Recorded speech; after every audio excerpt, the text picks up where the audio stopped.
Pour cette présentation, je vais utiliser un simulateur de smartphone Android qu'on voit ici, qui est un smartphone de taille 5 pouces, donc de taille traditionnelle aujourd'hui. On voit à côté ici l'application de synchronisation qui, elle, sera installée sur votre serveur ou votre poste principal. C'est cette application qui fera le relais de données entre vos tablettes et votre base EBP.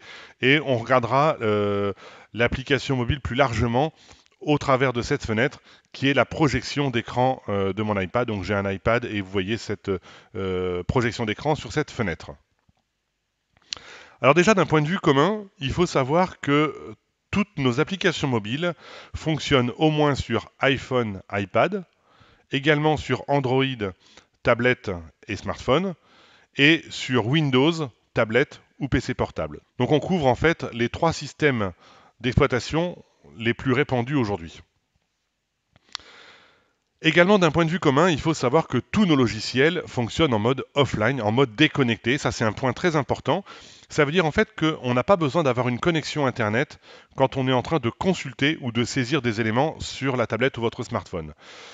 Ce qui vous garantit en fait de pouvoir utiliser l'application partout où que vous soyez, sans contrainte de réception ou non d'Internet. Ça vous garantit également que vous aurez toujours une application fluide parce que vous ne serez pas dépendant de la réception Internet. Et puis c'est également un mode économique dans le sens où vous n'avez pas besoin d'avoir d'abonnement data finalement sur les tablettes de vos commerciaux ou techniciens. Une tablette Wi-Fi suffira, ce qui coûte même moins cher qu'une tablette équipée d'une puce 3G. Et vous pourrez faire vos synchronisations en Wi-Fi finalement en fin de journée quand vous êtes de retour au bureau, à l'hôtel ou de chez vous. Bien sûr, si vos tablettes et smartphones sont équipés de puces 3G, vous pourrez sans problème faire des synchronisations en cours de journée à l'aide de cette connexion Internet 3G ou 4G. Pour arriver à ce mode déconnecté, ce mode offline, on va devoir installer sur votre serveur ou votre poste principal l'application qui est ici, qui est l'outil de synchronisation. Cet outil va faire donc le relais de données entre les tablettes et la base EBP qui est au bureau. Rapidement, dans cette application de synchronisation, on va déjà déclarer le type de smartphone ou de tablette qu'on a dans l'entreprise, sachant qu'on pourra avoir des collaborateurs équipés d'iPhone, d'autres d'Android, d'autres de Windows. Tout ça, ça a beau être des systèmes d'exploitation très différents, ça cohabite très bien avec la solution Nuxidev. Donc on pourra avoir une flotte hétérogène de tablettes dans l'entreprise sans aucun problème. Ensuite, on va paramétrer quelques éléments pour se connecter à la base EBP. Je passe très rapidement sur ces points-là parce qu'en fait, on s'occupe de cette configuration, on vous paramètre l'application en prenant la main sur votre poste, on vous livre l'outil clé en main, donc vous n'aurez pas de difficulté sur ces paramètres-là. Et puis enfin, on va optimiser la synchronisation en ne synchronisant que des données utiles. Donc là, on voit toutes les données qui sont synchronisables sur EBP Gestion Commerciale. Si par exemple, personne n'a besoin d'avoir accès aux fournisseurs sur les tablettes, parce que vous ne souhaitez pas voilà, que les commerciaux ou techniciens accèdent à ces informations-là, eh bien, il vous suffira de décocher les fournisseurs de façon à ne pas synchroniser inutilement ces données sur les tablettes. Voilà, ça allègera d'autant la synchronisation. Et puis toujours dans le but d'optimiser cette synchronisation, pour toutes les données sur lesquelles il y a de l'historique, comme les documents de vente, les documents d'achat, etc., les interventions, on va limiter l'historique que l'on va synchroniser. En effet, ça ne sert à rien d'avoir 10 ans d'historique de 10 ans d'historique de bons de livraison sur un iPhone, d'accord, ça serait pas cohérent. Donc on va mettre une limite en fonction de vos besoins. Donc, dans mon exemple ici, on voit que pour les bons de livraison, eh ben, je ne synchronise que les 30 derniers jours. C'est-à-dire que sur ma tablette ou mon smartphone, je ne verrai que les 30 derniers jours donc de bons de livraison. J'ai mis 6 mois pour les commandes, j'ai mis 1 an pour les devis, 6 mois pour les factures, etc. Donc, on n'a pas réellement de limite technique à cette valeur-là. C'est plutôt une limite d'usage dans le but de synchroniser que les données utiles. Et puis enfin, le dernier point, ça va être ici de déclarer les différents collaborateurs de l'entreprise qui ont accès donc à cette application mobile et leur donner des droits d'accès plus ou moins évolués en fonction de leur qualification. Donc si je prends ici un salarié, on va prendre Sylvie, on voit déjà que j'ai un numéro de tablette, un numéro de smartphone. Il faut savoir que dans nos licences utilisateurs, on ouvre systématiquement l'accès pour une tablette et un smartphone par utilisateur. Vous pourrez donc accéder à l'application sur ces deux terminaux. On estime que l'usage est complémentaire entre ces deux terminaux, deux types de terminaux. Donc on vous autorise le double accès à cette application mobile. Ensuite, on va retrouver ici les différentes habilitations que vous allez activer ou non, donc c'est tout simple. Dans mon exemple, on voit ici que pour Sylvie, j'ai laissé l'accès en consultation au fournisseur, mais elle ne pourra pas modifier les fournisseurs. Si je descends un peu plus bas dans les habilitations, on voit que j'ai carrément coupé l'accès aux factures d'achat fournisseurs et que ce soit en consultation et en saisie. Et puis, encore un peu plus bas, on a d'autres types d'autorisations où on constate que j'ai laissé l'accès au prix de revient. Par contre, cette personne ne pourra pas voir les prix d'achat, elle pourra consulter les stocks, elle ne pourra pas saisir de remise et elle ne pourra pas non plus modifier les prix. Donc voilà typiquement le genre d'habilitation qu'on va pouvoir mettre sur chaque collaborateur. Et puis on peut aller un peu plus loin. Ici, j'ai activé la notion filtre commercial. Je retrouve dans cette liste déroulante l'ensemble des commerciaux de la base EBP. Et si j'active ce filtre, la tablette de Sylvie n'aura accès qu'à ses propres clients et ses propres prospects, ainsi que ses propres documents de vente. Elle n'aura pas accès à l'ensemble des devis, commandes, factures de l'entreprise et l'ensemble du fichier client-prospect de l'entreprise, mais uniquement aux clients prospects pour lequel elle est la commerciale référente. Ensuite, cette application de synchronisation va se lancer une fois ou plusieurs fois par jour, va récupérer ce qui a été ajouté et modifié dans EBP pour l'envoyer sur les tablettes qui sont à l'extérieur de l'entreprise, et va également, en même temps, récupérer ce qui a été saisi sur les tablettes pour l'injecter automatiquement dans EBP. Tout ça sans contrainte utilisateur, ça se fait en tâche de fond. Vous pouvez tout à fait continuer à travailler sur EBP, il n'y a pas de problème à ce niveau-là.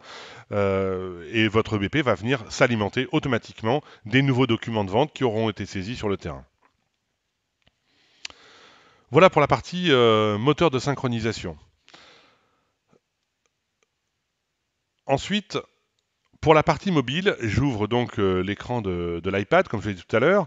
Donc on voit à gauche de mon écran un smartphone Android, à droite l'écran de mon iPad. On constate qu'on est sur des terminaux différents, d'un côté smartphone, de l'autre côté tablette, sur des systèmes d'exploitation différents.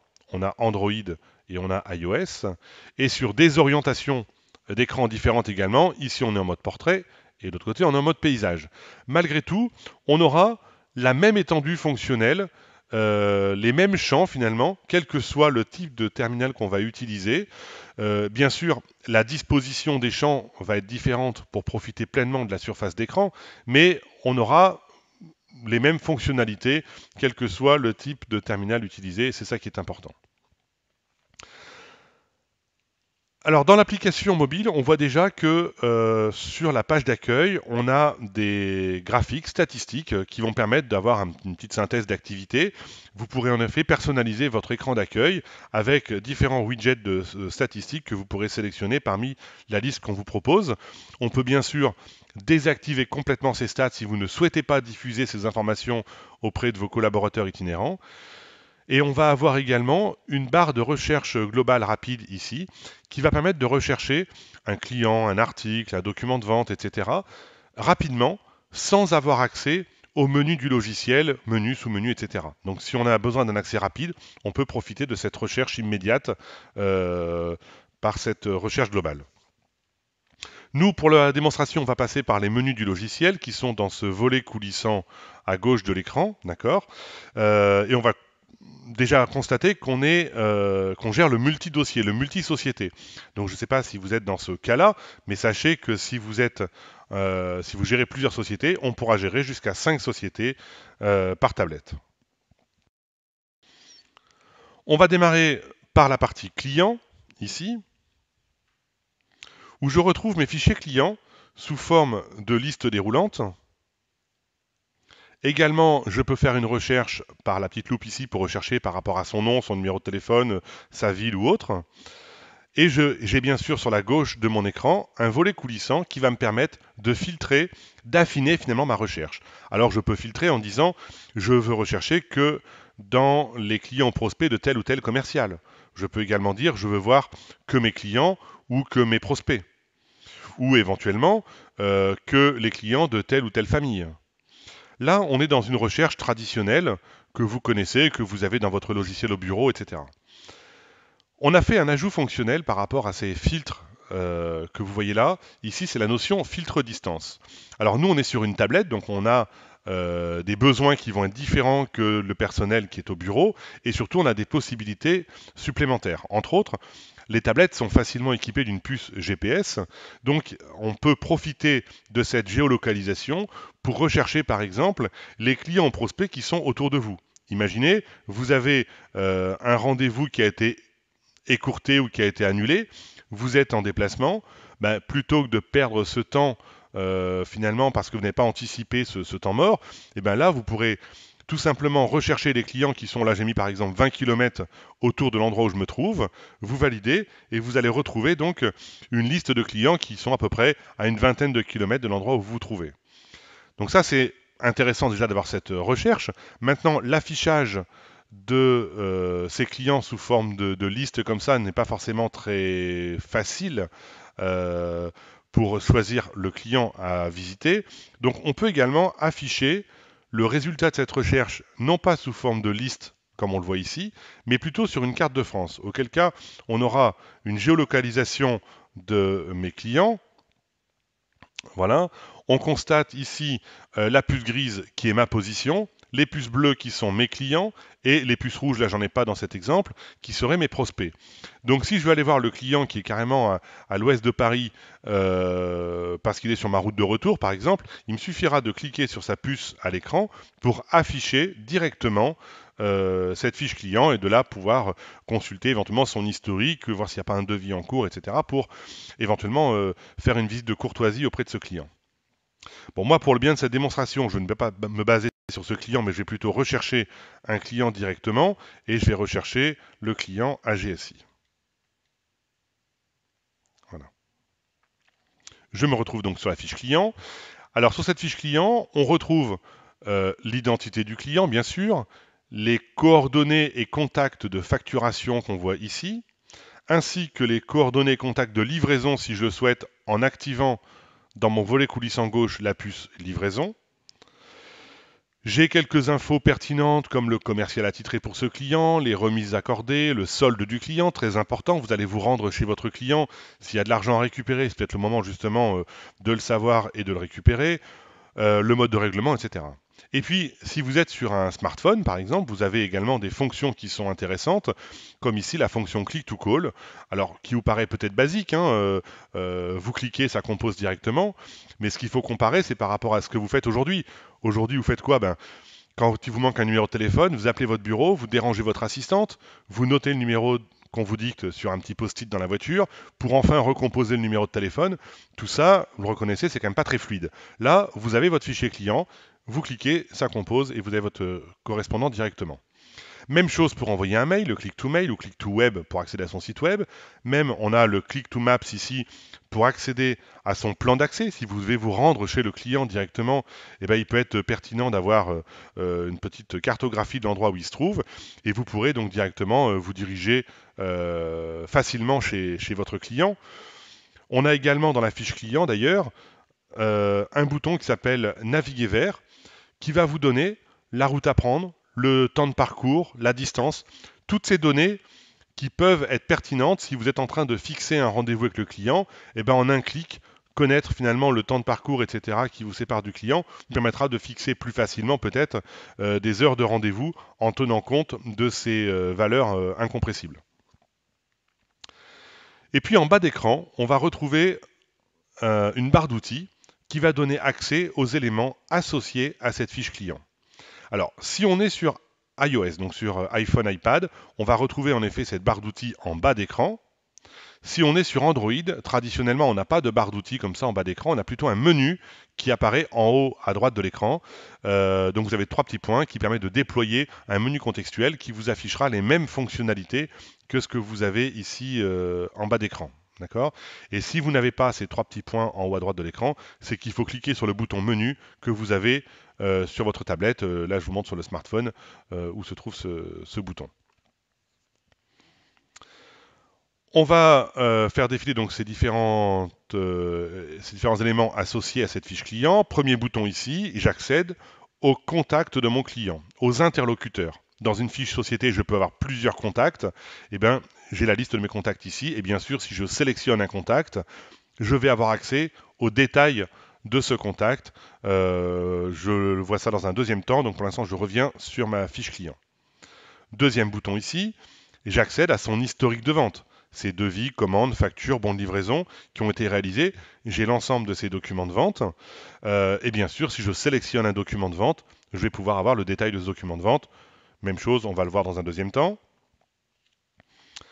Troisième bouton, ici, ce sont les articles favoris, les habitudes de commande du client. Donc ça, c'est un ajout fonctionnel par rapport à ce que fait EBP, qu'on peut classer soit par code produit, donc je vois en effet ces habitudes de commande ici classées par référence produit. Cette liste en fait est issue de la facturation tout simplement, hein. Donc il n'y a pas de liste à composer avant, etc. Il n'y a pas de travail à faire, c'est tout simplement issu de la facturation.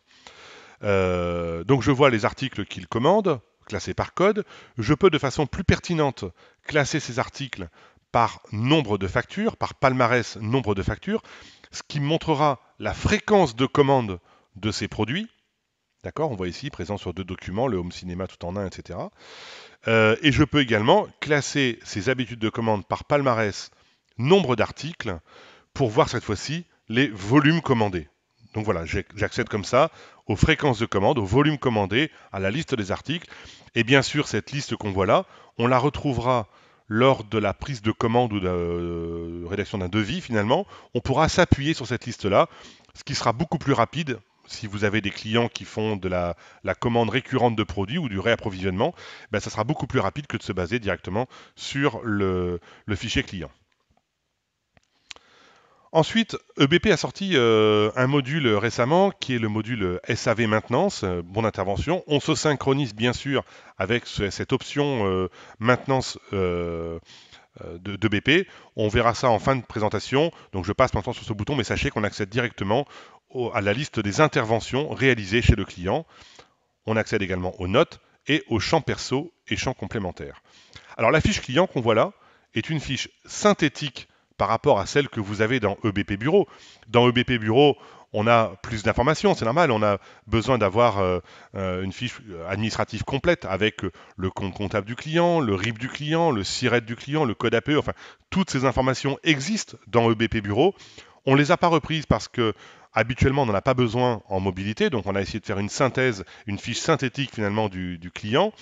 Toutefois, si vous avez besoin de récupérer ces éléments parce que, par exemple, vous remplissez des dossiers de financement et il vous faut ce genre d'informations, sachez qu'on peut tout à fait les synchroniser. À partir du moteur de synchro, on peut déclarer des zones supplémentaires à synchroniser. Et ces zones sont soit des champs de base de BP, soit des champs perso, puisque dans EBP, vous pouvez créer des zones qui vous sont propres à votre activité ou même à votre société.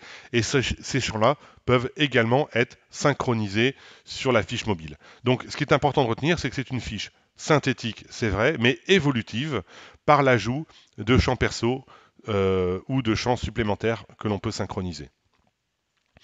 Alors la fiche client qu'on voit là est accessible en consultation, mais également en création et modification. C'est un accès complet qu'on va retrouver sur cette fiche client. Donc je peux vous montrer comment créer une fiche client parce que vous allez voir que globalement, c'est plus rapide de créer une fiche client sur la tablette que de le créer directement sur le PC. Donc ça paraît un peu paradoxal, mais vous allez voir, si vous êtes amené à créer des clients ou des prospects lorsque vous êtes en déplacement, lorsque vous êtes chez eux, eh bien c'est extrêmement simple. Je me suis mis en ajout. On va bien sûr déjà donner le nom du client qu'on va créer. Moi, je vais l'appeler Nuxilog. Voilà. Et maintenant ici, plutôt que de saisir ses coordonnées postales traditionnelles, son adresse de façon traditionnelle, eh ben, on a un bouton qui va vous le faire automatiquement. Ce bouton s'appelle Mon adresse, disponible dans le volet coulissant gauche. Et d'après votre position GPS actuelle, d'après votre position voilà, qui est détectée par votre puce GPS de votre tablette, on est capable de déduire l'adresse postale de l'endroit où vous vous trouvez.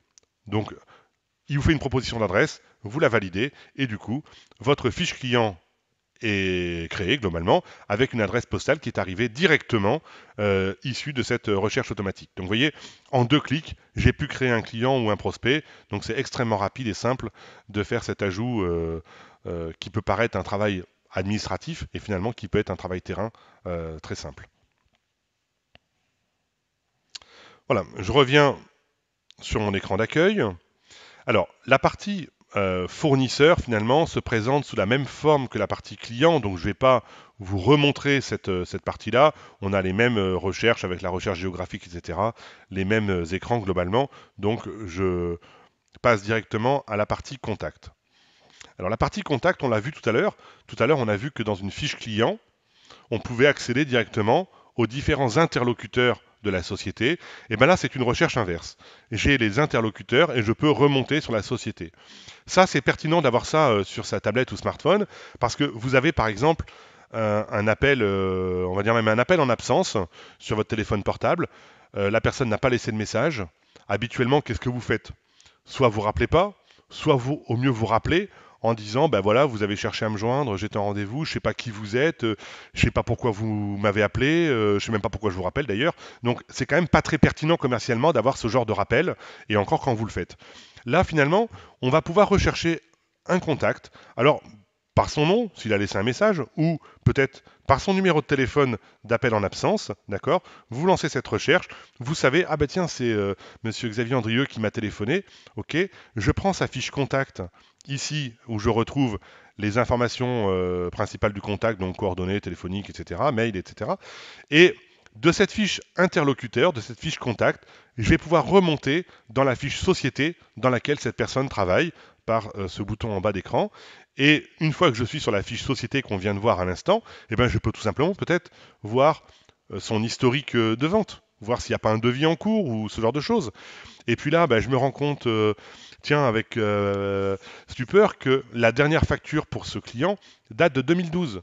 Donc, si vous avez un appel en absence d'une personne qui ne laisse pas de message, d'un client qui est devenu inactif, qui a une facture, ou sa dernière facture remonte en 2012, ça vaut peut-être le coup de le rappeler. Et en plus, quand vous allez le rappeler, vous allez être hyper pertinent parce que vous savez, sans qu'il ait laissé de message, vous savez qui il est, son historique de vente, ce qu'il avait l'habitude de commander.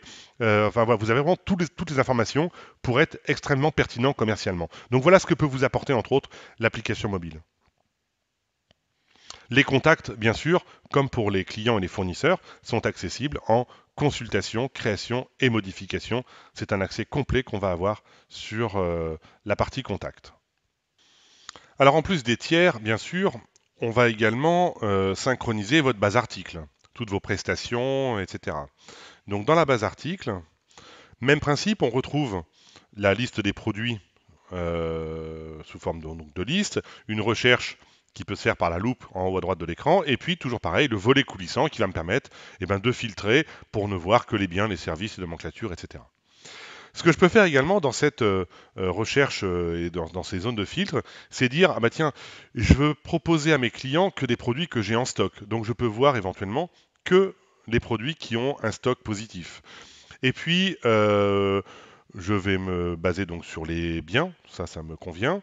Et on va également afficher un petit visuel photo qui va me permettre d'illustrer finalement le produit et d'utiliser ma tablette un peu comme un catalogue interactif. Les photos étant mises dans EBP, dans mes fiches produits, ben, elles sont récupérées directement sur ma tablette. Et là, voilà, je peux proposer donc des produits à mon client, des produits qui sont en stock et avec un petit visuel photo. Si je prends un produit, on arrive donc sur la fiche article avec la description du produit, la désignation, bien sûr tout ce qui est famille, le fournisseur référent pour ce produit, les quantités de vente par défaut, les nombres d'articles par colis, les unités de vente, bien sûr les prix de vente. Si j'ai laissé l'accès au prix d'achat, prix de revient, eh bien, il me suffira de cliquer sur le petit œil qui est là pour visualiser cette notion prix d'achat, prix de revient. Alors, volontairement, on les cache pour pas que le client visualise ses tarifs sur votre tablette, d'accord? Mais vous pouvez y accéder si vous avez l'autorisation. Et puis, un peu plus bas, on va retrouver donc la notion stock, en multi-dépôt. On est capable de gérer les stocks en multi-dépôt, le stock réel, le stock virtuel. Vous avez la photo du produit en un peu plus grand, et puis, bien sûr, quelques specs sur le produit, hauteur, largeur, poids, volume, etc. En bas de l'écran, ou alors en haut de l'écran si vous êtes sur Android, vous avez donc des boutons qui donnent accès aux éléments associés à cette fiche article, à savoir la liste des fournisseurs pouvant me fournir ce produit, les articles liés ou les composants de nomenclature. Les articles liés, vous voyez ce que c'est? Si quand vous vendez par exemple un lecteur DVD, ben, vous offrez un câble HDMI qui peut normalement être vendu séparément, et ben, dans EBP on peut tout à fait déclarer ce produit en ajout finalement, systématiquement quand je vends mon lecteur DVD, en gratuit ou en payant, peu importe. Donc là on aura la liste justement des articles liés à mon article principal. Les grilles tarifaires principales également sont synchronisées, ainsi que les notes, et puis les champs perso, champs complémentaires, comme ce qu'on a vu pour les clients, fournisseurs ou contacts. La fiche est une fiche synthétique du produit, et on peut tout à fait ajouter des zones supplémentaires qui sont soit issues de champs de base de BP, ou soit issues de champs perso que vous auriez créés dans EBP. La fiche article qu'on voit là est accessible en consultation, création, modification. C'est un accès complet, encore une fois, qu'on va retrouver sur cette fiche article. Autour de l'article, on va pouvoir faire finalement des inventaires, des bons d'entrée, des bons de sortie de stock. Donc finalement, la tablette qui va servir peut-être à vos commerciaux toute l'année, eh ben, peut tout à fait vous servir en fin d'année pour faire ce genre d'action, donc d'inventaire, ou utilisé par un magasinier finalement sur des bons d'entrée, bons de sortie de stock. Moi, je vais aller directement dans la partie documents de vente. Maintenant qu'on a accès finalement aux tiers et aux articles, eh ben, on peut accéder aux documents de vente. Dans ces documents de vente, on va retrouver tout ce qui est devis, commande, facture, bon de livraison, que je peux filtrer par commercial, que je peux filtrer par type de document ou par statut de document. D'accord. Si je sélectionne un document, on va retrouver bien sûr le détail de mon document de vente.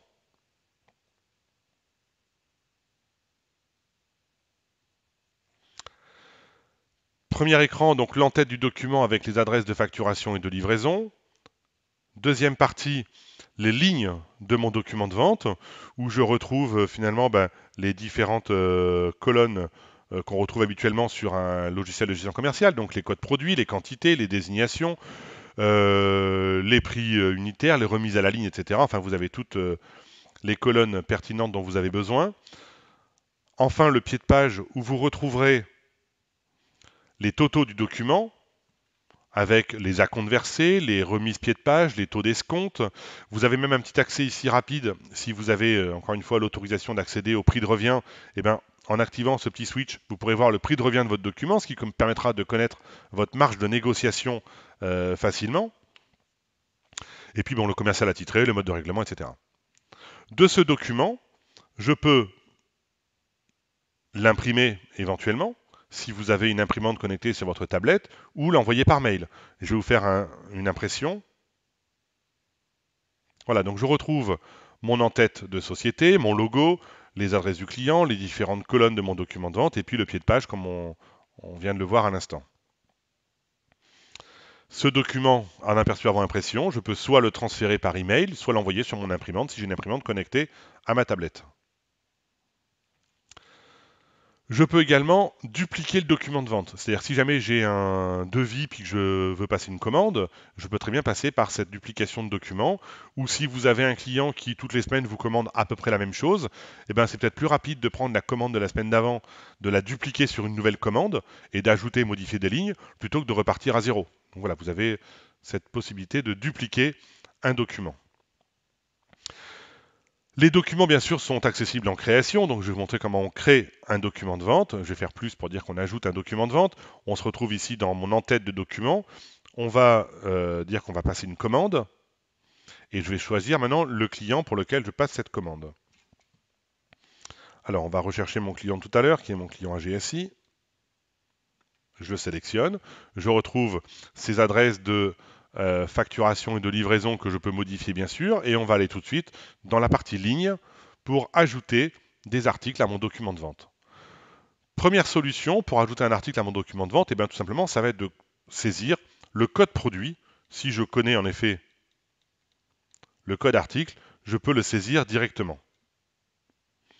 Deuxième solution, pour ajouter un article à mon document de vente, ça va être de me baser sur mon fichier article. Si je ne connais pas mes références par cœur, je clique sur la loupe ici et je vais pouvoir accéder à mon fichier article. Et puis je peux filtrer pour dire tiens, je veux voir que les articles qui contiennent le mot DVD. Voilà. Et puis je peux même dire tiens, je veux voir en plus une petite photo pour le présenter à mon client.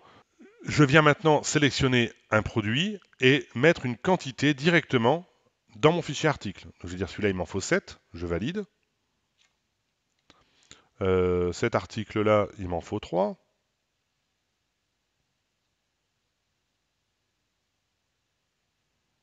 D'accord? Donc là, ce que je suis en train de faire, je suis en train de mettre des quantités directement dans ma liste d'articles dans un fichier article. Donc c'est extrêmement rapide de saisir un document de vente par ce biais-là.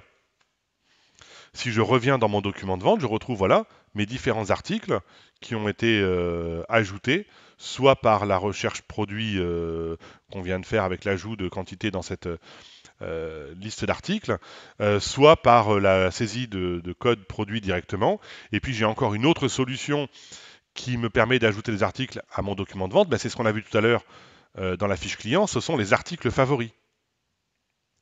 J'ai ici les articles favoris de mon client, classés bon, par nombre d'articles, mais je pourrais le classer par fréquence de commande pour voir les produits qui commandent le plus souvent.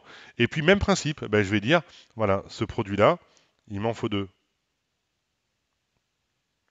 Et là, je ne suis plus dans mon fichier article, mais vraiment dans les articles favoris du client. Et dernière solution pour ajouter un article à mon document de vente, eh ben, ça va être de me baser sur les codes barres. Donc je vais avoir plusieurs solutions pour scanner un code barre. Soit je clique sur ce bouton code barre ici qui va me permettre d'utiliser l'appareil photo de ma tablette et de mon smartphone comme lecteur de code barre. Donc on va dire que c'est bien parce que c'est inclus dans votre matériel. Voilà, il n'y a rien à rajouter.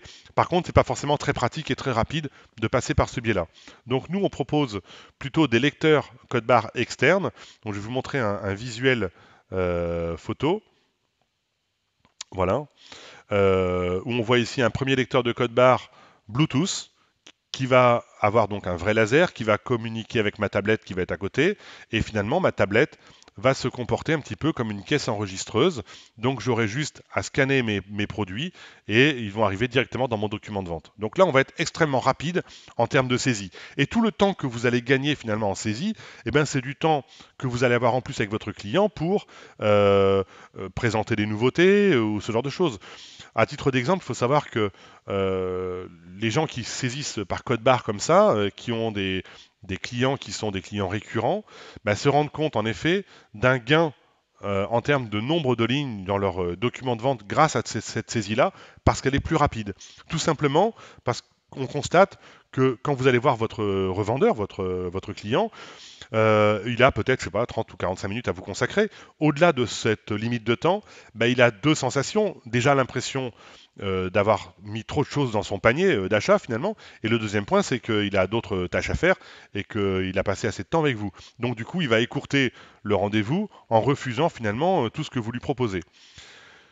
Donc par cette saisie rapide, finalement, vous allez gagner du temps, vous allez être direct, vous laissez ce produit-là, bim, vous le scannez, comme là dans un catalogue produit. Et bien sûr, ce gain en nombre de lignes va se transformer en gain de chiffre d'affaires également. Et ça, c'est vraiment une constatation que m'a fait beaucoup de personnes qui ont cette saisie code barre avec des clients récurrents, comme je viens de vous l'exposer.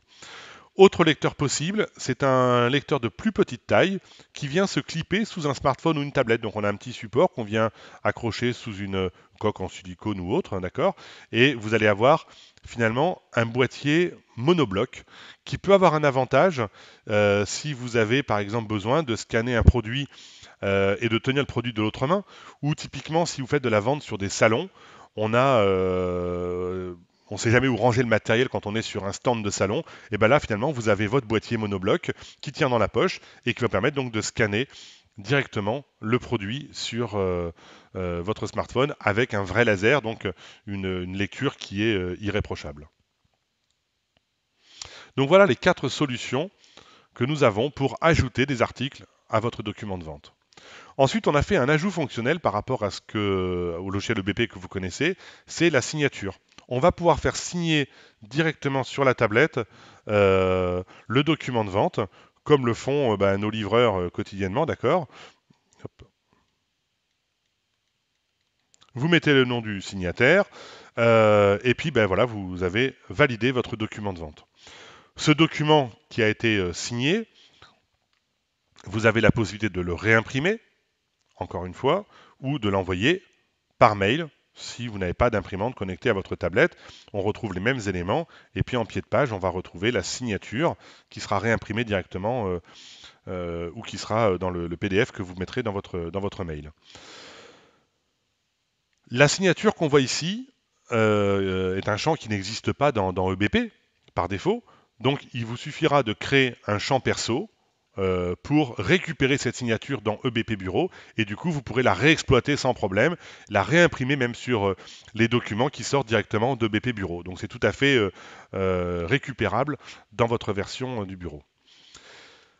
On propose également au niveau de l'impression une petite imprimante, une imprimante ticket finalement, qui est de petite taille, qui est Bluetooth, qui est sur batterie, donc complètement autonome, qui fait une dizaine de centimètres. Le papier fait 8 centimètres de large, donc beaucoup plus large bien sûr qu'un ticket de caisse habituel, et va permettre de sortir simplement, rapidement, des documents de vente ou pouvoir sortir une facture immédiatement et vous faire régler, en tous les cas laisser une trace.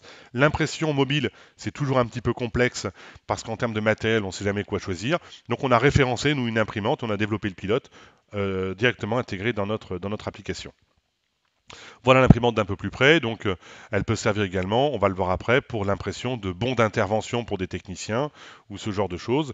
Je vais vous montrer le contenu d'un ticket. Vous allez voir que c'est autre chose qu'un ticket de caisse traditionnel. Donc on retrouve bien sûr l'entête de la société, d'accord, le nom du client, les différents numéros. Et vous voyez dans les produits, on a de quoi marquer une désignation complète sans difficulté, ce qui n'est pas le cas d'un ticket de caisse traditionnel. Donc on est vraiment sur le ticket large. L'avantage, c'est que c'est de petite taille, c'est autonome sur batterie, il n'y a pas de consommable, c'est que du papier thermique, donc c'est vraiment robuste et relativement simple à mettre en œuvre pour vos équipes itinérantes. Voilà pour la partie saisie d'un document de vente. Donc on peut saisir, je le rappelle, devis, commande, facture et bon de livraison. La partie document d'achat se présente sous la même forme que les documents de vente. Donc je ne vais pas vous représenter cette partie-là, mais sachez qu'en termes de documents d'achat, on pourra consulter ou saisir des commandes d'achat, des factures d'achat ou des bons de réception.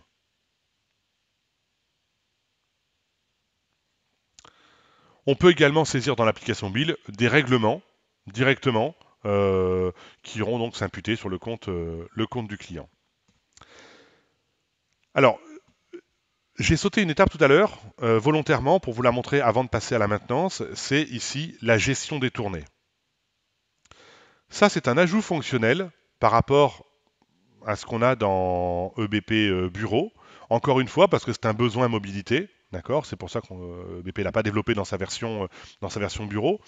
La gestion des tournées permet d'organiser une tournée commerciale. Si je dois aller visiter demain des clients ou prospects qui sont dans tel ou tel département. Donc le but, c'est de sélectionner une liste de clients ou prospects, de les mettre finalement dans un panier de visite et d'organiser ce panier de visite par ordre de déplacement le plus logique possible.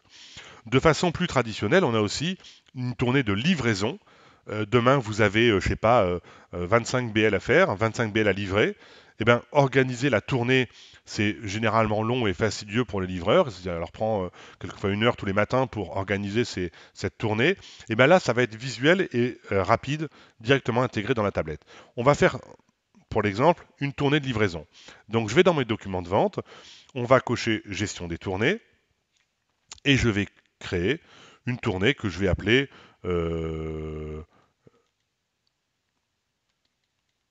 allez, livraison du vin.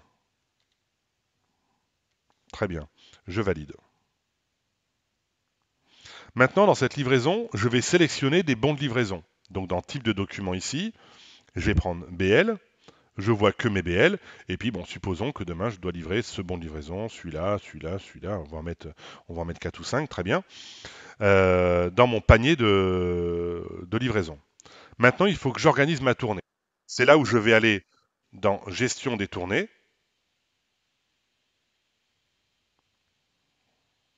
et dans tournée, livraison du vin. On va visualiser ces BL directement sur la carte de France. Voilà. Et maintenant, c'est tout simple d'organiser le trajet que l'on va faire. On va commencer, on va dire, par le client qui est près de Chartres, là. On va le sélectionner. On va aller voir ce client-là, donc je vais cliquer sur l'écran sur sa puce. Ça va organiser, enfin, ça va tracer donc le parcours entre ces deux points. Ensuite, je vais partir de ce client pour aller euh, à Tours. De Tours, je ne sais pas ce qui est le plus simple, s'il faut peut-être aller au sud de Tours et puis après ça remonter pour aller à Vierzon. Voilà. Là, le fait d'avoir cliqué successivement sur mes différents BL qui sont placés sur une carte de France, eh bien, globalement, ça me les a reclassés par ordre logique de déplacement. Et puis, ben, quand je vais faire ma livraison du vin, eh bien, tout simplement, j'irai dans Document de vente, j'irai afficher ma tournée qui s'appelle Livraison du vin. Je vois mes 4 BL classés par ordre logique de livraison, logique de déplacement. Donc voilà un petit peu la fonction tournée. Donc les tournées, je vous rappelle, c'est des tournées qui peuvent être tournées commerciales, tournées éventuellement de livraison et même tournées d'intervention. Alors on va passer maintenant à la partie maintenance SAV, hein, le nouveau module qu'a développé EBP dans sa version gestion commerciale. Pour ça, je vais changer de société, on va passer sur une autre société pour avoir des bons d'intervention. Alors pour la partie maintenance, on va déjà avoir un premier bouton qui nous donne accès au parc appareil client et aux interventions liées à chaque appareil. Donc j'ai la liste de mes appareils et si je sélectionne un appareil, je retrouve la liste des interventions. Bien sûr, si je sélectionne une intervention, j'aurai le détail de l'inter, on va le voir juste après.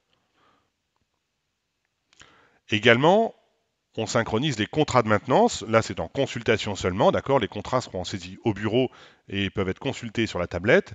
Et dans chaque contrat de maintenance, on retrouve la description du contrat de maintenance, les dates et types de couverture qu'offre ce contrat de maintenance, le site d'intervention, et puis en bas d'écran, la barre d'outils qui donne accès aux éléments associés à ce contrat de maintenance. Premier bouton, la liste des appareils couverts par ce contrat de maintenance. On retrouve le libellé, les dates et types de couverture, les numéros de série, etc. Deuxième bouton, j'accède directement à la liste des interventions réalisées sous contrat de maintenance. Même principe, si je sélectionne une inter, j'aurai le détail de l'intervention. On va le voir juste après. J'accède également aux notes. Et toujours même principe, champ perso, champ complémentaire, pour étendre le contenu de cet écran par la synchronisation de zones supplémentaires. Au niveau des interventions, là on va être en consultation, création, modification. D'accord. J'ai toujours ma liste d'interventions, mon volet coulissant qui me permet d'affiner ma recherche, où là je vais pouvoir filtrer pour dire tiens, je veux voir que les interventions qui me concernent éventuellement, donc je peux mettre mon nom à cet endroit-là et voir que les interventions qui me concernent, voir l'état filtré par état, dans les interventions à faire par exemple, par jour, d'intervention, je mets la date du jour et du coup j'aurai que les interventions à faire aujourd'hui, ou encore une fois par filtre distance. Comme on l'a vu tout à l'heure pour les clients, je peux rechercher toutes les inters à réaliser dans mon secteur géographique.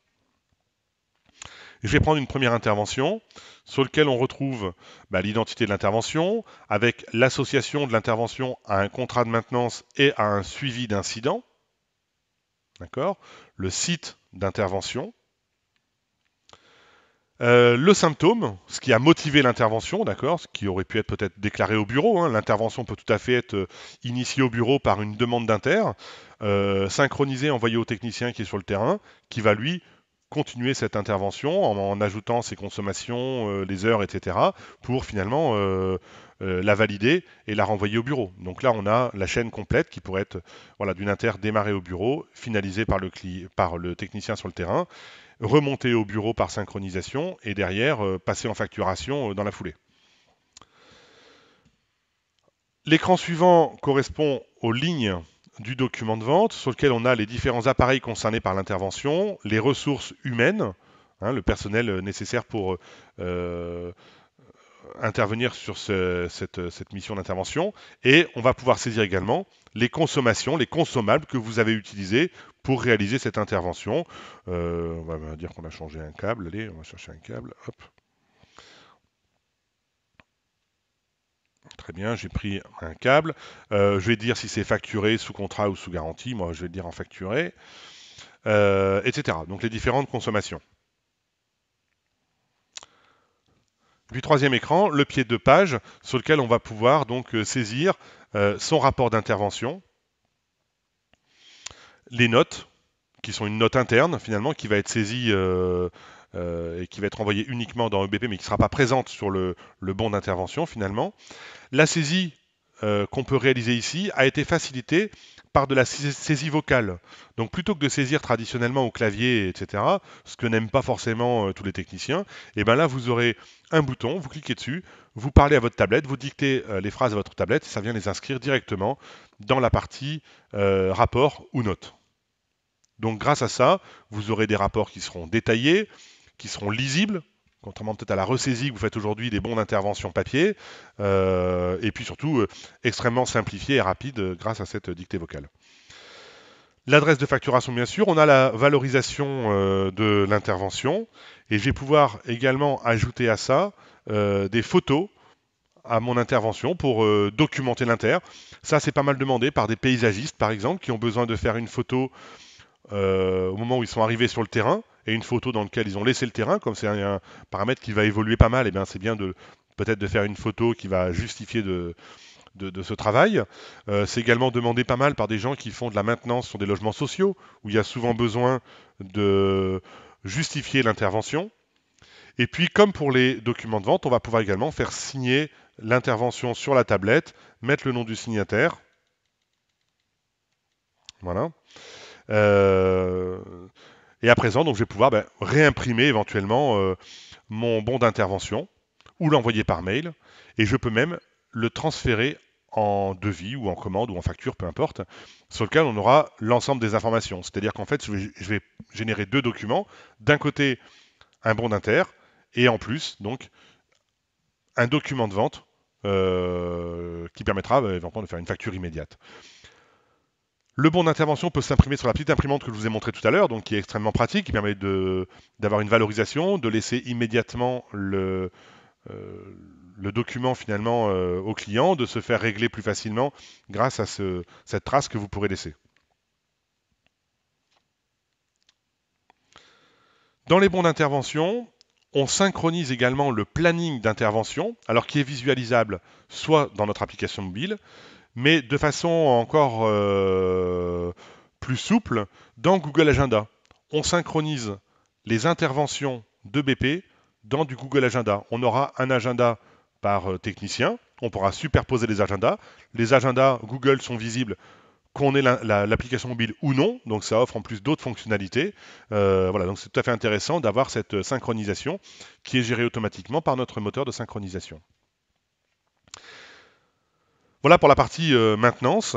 Et enfin, en fin de journée, ce qu'il vous reste à faire, c'est de cliquer sur le bouton de synchronisation pour envoyer tout ce que vous avez saisi au bureau, pour récupérer tout ce que le bureau a saisi dans votre tablette et partir avec une tablette à jour. Donc idéalement, vous faites ça une fois le matin, une fois le soir, ou si vous avez de la 3G ou de la 4G, après chaque intervention ou chaque document de vente. Ça peut permettre par exemple d'avoir un bon de commande qui est pris sur le terrain à 10h, et puis à 10h30 au bureau, il est déjà en préparation de commande. Donc vous pouvez gagner également sur ce côté rapidité d'exécution des éléments. Même chose pour les bons d'intervention. Plutôt que de les avoir en fin de semaine, de les ressaisir où c'est compliqué, etc. Là, vous les avez directement, ça passe en facturation le jour même. Donc voilà, il y a énormément de gains de productivité que vous apporte donc cette extension mobile. Voilà, j'en ai fini avec cette présentation de Nuxidev pour EBP Gestion Commerciale. Vous l'avez constaté par vous-même, hein, le gain de productivité qu'apporte cette extension mobile au logiciel bureau que vous connaissez. Vous avez vu que l'intégration des données est parfaite par rapport à EBP. Alors, on a une présentation qui est différente, heureusement parce qu'on n'a pas les mêmes outils et pas les mêmes besoins, mais ce qui est important, c'est que le contenu est bien le même, on a bien les mêmes informations d'un côté ou de l'autre, c'est ces données-là qui sont synchronisées, et bien sûr l'ergonomie de l'application a été adaptée à la fois aux tablettes, puisqu'on va travailler avec le doigt sur une tablette, etc., et également à la population itinérante qui n'est pas une population administrative. Pour information, je vous rappelle que toutes nos applications sont téléchargeables gratuitement sur Apple Store ou Android Market ou le Play Store. Vous cherchez EBP, vous cherchez Nuxilog ou Nuxidev, vous allez nous trouver assez facilement. Téléchargez l'application qui vous convient par rapport à votre équipement actuel. Au lancement de l'application, ça vous demande un mail, vous saisissez votre adresse mail et à l'issue, vous aurez accès à une base de démonstration telle que je vous l'ai présentée à l'instant.